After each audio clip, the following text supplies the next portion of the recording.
I want to welcome the introduction of this legislation before the House of the Oireachtas, and I want to commend Minister O'Gorman for bringing it forward. This legislation is extremely important because it engages some of the fundamental rights that are enjoyed by Irish citizens under the Constitution. Now, usually when you're bringing legislation through a House that involves giving statutory effect to a constitutional right, it can be easy because all you have to concern yourself with is one fundamental right.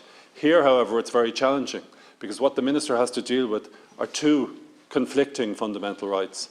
On the one hand, we have the right to identity, and on the other hand, we have the right to privacy. I think it's important that as a House we should consider what is the law in respect of each of those rights in Ireland at present before we give effect to this legislation. In respect of the right to identity, we know that in 1998, the Supreme Court, in the case of IOT against B, stated that one of the unenumerated rights under the Irish Constitution is the right that a person has to know their identity, to know who their parents are. And in that judgment, the Supreme Court pronounced that right. It was an application by an applicant under the Status of Children Act to try to get a declaration that the applicant's mother was the respondent in the case. And in the case, the Supreme Court, although recognising the right to identity, said that there was another conflicting right. As is always the case, no right appears to be absolute. And the other conflicting right, the court said, was the right of the mother to privacy and confidentiality.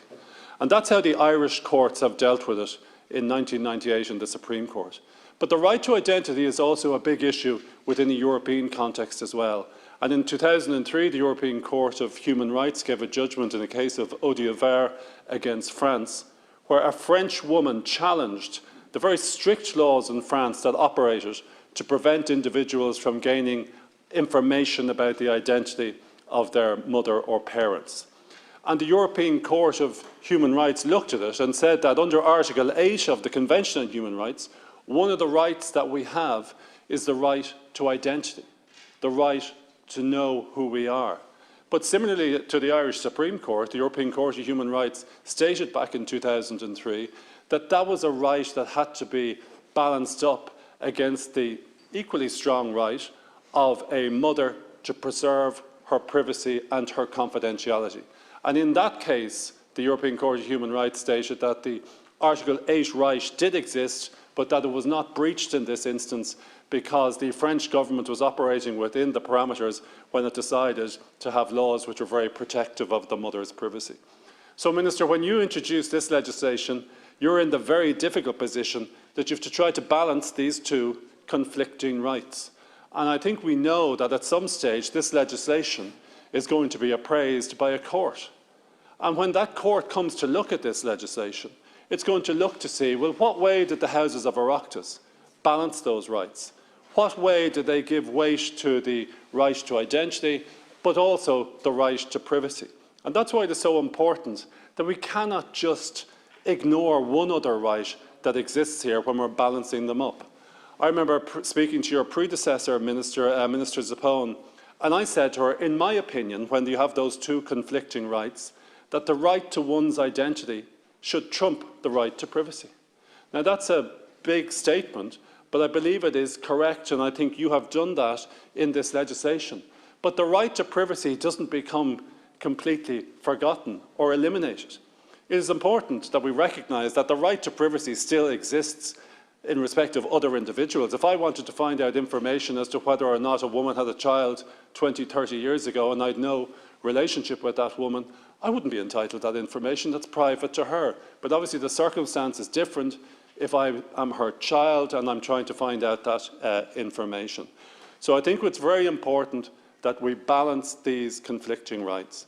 And I think it is important that when a Supreme Court in the future is looking at this legislation and they ask whoever is representing the state, where did the Oireachtas consider or give effect to the right of privacy, that we're able to point to it? And I think, Minister, I think it's section 17, which deals with the information sessions, at least the state will be able to state, we did give consideration to it in the Oireachtas. The Oireachtas was not acting irrationally. It was not acting without any consideration for the right to privacy. And the fact that there are information sessions which are included in this legislation gives recognition to the fact that the Oireachtas did take into account that right to privacy. Now, I have to say, the right to identity is one of the growing rights around the world. And I think it is absolutely fundamental as we go on in lives that we recognise the importance of knowing who we are. And that's why I think you deserve to be commended, Minister, in respect of this legislation, that that right to identity has been given statutory recognition, and in circumstances where it conflicts with the right to privacy, you've given supremacy to it. I think you also need to recognise that the right to identity doesn't begin and end in the area of adoption. I know obviously this House of Oireachtas, hopefully we're going to introduce legislation in respect of surrogacy at some stage in this term, and again you'll have to return to that, Minister, to ensure that the right to identity, which is recognised in our Constitution, it's recognised as an Article 8 right under the Convention, is given proper protection and recognition in any legislation in respect of surrogacy. I know that there are very many people who have suffered very badly because of the fact that they've been not able to exact and extract information about their own identity. And for many years, the state has stated, looking at the decision of the Supreme Court on IoT against B and the European Court of Human Rights, the state has said we have to balance the right of the mother and give it equal recognition, the right to privacy, with the right to identity.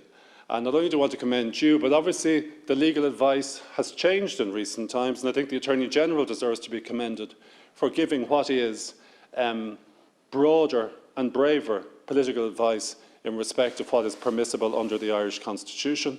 I believe he is correct when he has assessed it, that a court looking at this, provided we give recognition to and recognise the right to privacy, I think a court will respect the fact that as policymakers here, we have made the decision that we wish to ensure that, notwithstanding that right, the right to identity supersedes in this situation. Thank you, Ken Corna.